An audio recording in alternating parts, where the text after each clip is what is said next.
Hi guys, நான் உங்கள் Lokesh. Welcome to Lokesh vault. இந்த வீடியோவில் நம்ம network resources and network geography பற்றி பார்க்கலாம்.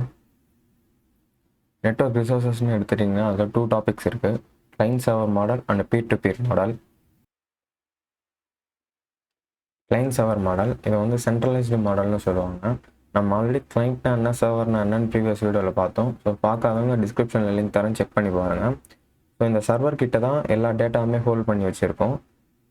ஸோ கிளைண்ட்டுக்கு என்ன டேட்டா வேணுமோ அது சர்வர் கிட்டேருந்து ரெக்வஸ்ட் பண்ணி வாங்கிக்கும். இந்த மாதிரி டேட்டா எல்லாமே சென்ட்ரலைஸ்டாக ஒரு சர்வர் கிட்ட ஸ்டோர் பண்ணி வைக்கிறதுனால நம்மளுக்கு டேட்டா ரிடெண்டன்சி அப்படின்ற ஒரு விஷயமும் இங்கே டிராஸ்டிக்காக ரிடியூஸ் ஆகுது. ஸோ இந்த மாடலோட அட்வான்டேஜ் அப்படின்னு வந்து பார்த்தீங்கன்னா, நான் எதனா ஒரு விஷயத்த கிளைண்ட்டுக்கு இம்ப்ளிமெண்ட் பண்ணணும்னு நினச்சாலும் இல்லை செக்யூரிட்டி ப்ரொவைட் பண்ணணும்னு நினச்சாலும் நான் அந்த சர்வரில் சேஞ்ச் பண்ணால் போதும், அது எல்லா கிளைண்ட்டுக்குமே ரிஃப்ளெக்ட் ஆகிடும். அண்ட் ஒரு நியூ கிளைண்ட்டை நான் ஆட் பண்ணணும்னு நினச்சாலும் ஈஸியாக இந்த மாடலில் உங்களால் ஆட் பண்ண முடியும். பட் டிஸ்அட்வான்டேஜ்னு வந்து பார்த்தீங்கன்னா, இந்த மாடலை வந்துட்டு நம்ம செட்டப் பண்ணுறதுன்றது ரொம்ப எக்ஸ்பென்சிவ். அண்ட் அது மட்டும் இல்லை, இப்போ சென்ட்ரலைஸ்டாக இருக்கக்கூடிய அந்த சர்வர் சப்போஸ் டவுன் ஆச்சுனாலும் அந்த நெட்வொர்க்கே டவுன் ஆன மாதிரி எல்லா கிளைண்ட்டுமே டவுன் ஆகிடும். பீர் டு பீர் மாடல் இது வந்துட்டு டீசென்ட்ரலைஸ்டு மாடல்னு சொல்லுவாங்க. ஸோ இங்கே வந்து சென்ட்ரலைஸ்டு சர்வர், சென்ட்ரலைஸ்டு அத்தாரிட்டின்னு யாருமே கிடையாது. இங்கே இந்த டயக்ராமில் இருக்கக்கூடிய ஒரு நோடுமே வந்துட்டு கிளைண்ட்டாகவும் ஆக்ட் பண்ணும், சர்வராகவும் ஆக்ட் பண்ணும். ஸோ இந்த மாதிரி இருக்கிறதுனால இங்கே டேட்டா ரிடெண்டன்சி அப்படின்ற ஒரு விஷயமும் இன்க்ரீஸ் ஆகும். லெட்ஸ் சே ஃபார் எக்ஸாம்பிள், இந்த டயக்ராமில் வந்துட்டு ஆறு கிளைண்ட் இருக்காங்க.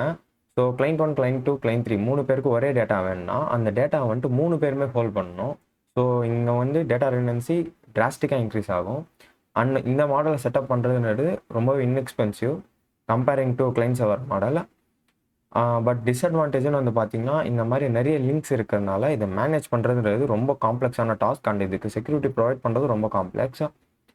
இப்போது ஆல்ரெடி இருக்கக்கூடிய நெட்வொர்க்கில் இன்னொரு கிளைண்ட்டை நான் ஆட் பண்ணணும்னு நினச்சாலும் அதுவும் இன்னும் பெரிய ஹெட்டேக்கு. ஏன்னா ஆல்ரெடி நிறைய லிங்க்ஸ் போகுது, அதை நீங்கள் மேனேஜ் பண்ணி இன்னொரு கிளைண்ட்டை ஆட் பண்ணணும்னு நினைக்கிறது ரொம்ப பெரிய ஹெட்டேக்காக இருக்கும். இதனால பர்ஃபார்மன்ஸுமே டிக்ரீஸ் ஆகும். ஸோ நெக்ஸ்ட் வந்து நெட்வொர்க் ஜியோகிராஃபி. இதில் வந்துட்டு 5 டைப்ஸ் இருக்குது. Personal area network or PAN, local area network or LAN, campus area network or CAN, metropolitan area network or MAN, wide area network or WAN. So first வந்துட்டு நம்ம personal area network பற்றி பார்க்கலாம்.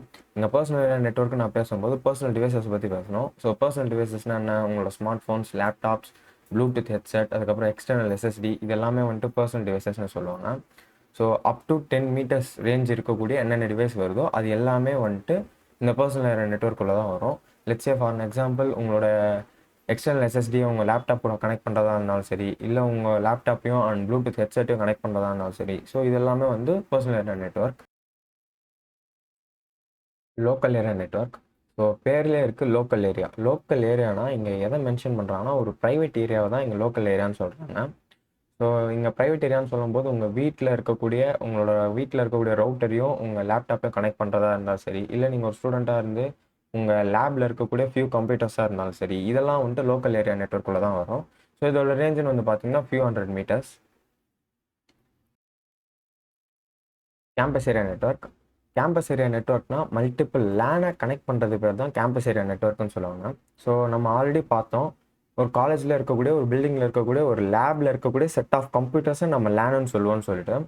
So இப்போது for an example, இப்போ ஒரு காலேஜில் 2 or 3 buildings இருக்கும். So ஒரு பில்டிங்கில் இருக்கக்கூடிய ஒரு லேபையும், ஒரு லேபில் இருக்கக்கூடிய கம்ப்யூட்டர்ஸையும், இன்னொரு பில்டிங்கில் இருக்கக்கூடிய இன்னொரு லேபில் இருக்கக்கூடிய கம்ப்யூட்டர்ஸை கனெக்ட் பண்ணுறது பேர் தான் வந்துட்டு campus area network.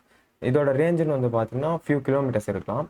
So local area நெட்வொர்க்கை வந்துட்டு யார் மேனேஜ் பண்ணுவாங்க அப்படின்னு பார்த்தீங்கன்னா, அந்த பிளேஸை யார் ஓன் பண்ணுறாங்களோ அவங்க தான் மேனேஜ் பண்ணுவாங்க. ஸோ லேப்னா வந்துட்டு லேப் அசிஸ்டன்ட் தான் அந்த லோக்கல் ஏரியா நெட்வொர்க்கை மேனேஜ் பண்ணுவாங்க.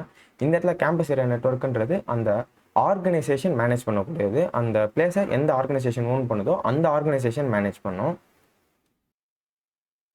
Metropolitan area network. So city to city கனெக்ஷனை தான் வந்துட்டு மெட்ரோபாலிட்டன் ஏரியா நெட்வொர்க்குன்னு சொல்லுவாங்க. லெட்ஸ் சே ஃபார் எக்ஸாம்பிள், உங்களோட ஆஃபீஸ் வந்துட்டு சென்னையில் இருக்குது, அதோட பிரான்ச் வந்துட்டு காஞ்சிபுரத்தில் இருக்குது. இப்போது இந்த 2 ஆஃபீஸையும் கனெக்ட் பண்ணுறது தான் வந்துட்டு மெட்ரோபாலிட்டன் ஏரியா நெட்வொர்க். இதோட ரேஞ்சுன்னு வந்து பார்த்தீங்கன்னா 10 to 50 கிலோமீட்டர்ஸ் இருக்கும். ஸோ இதுக்கு முன்னாடி பார்த்தது எல்லாமே ஒரு ப்ரைவேட் ஆர்கனைசேஷனால் மேனேஜ் பண்ணக்கூடியது. பட் இந்த மெட்ரோபாலிட்டன் ஏரியா நெட்வொர்க்குன்றது ISPயோ இல்லை டெலிகாம் கம்பெனிஸோ அப்படி இல்லைனா கவர்மெண்ட்டால் தான் மேனேஜ் பண்ண முடியும். நீங்கள் இதுக்கு முன்னாடி பார்த்தது எல்லாத்துலேயுமே வந்துட்டு நெட்வொர்க் ஒயரிங்கிறது ஈஸியாக பண்ண முடியும் உங்களோட ஆஃபீஸ்க்குள்ளேயே.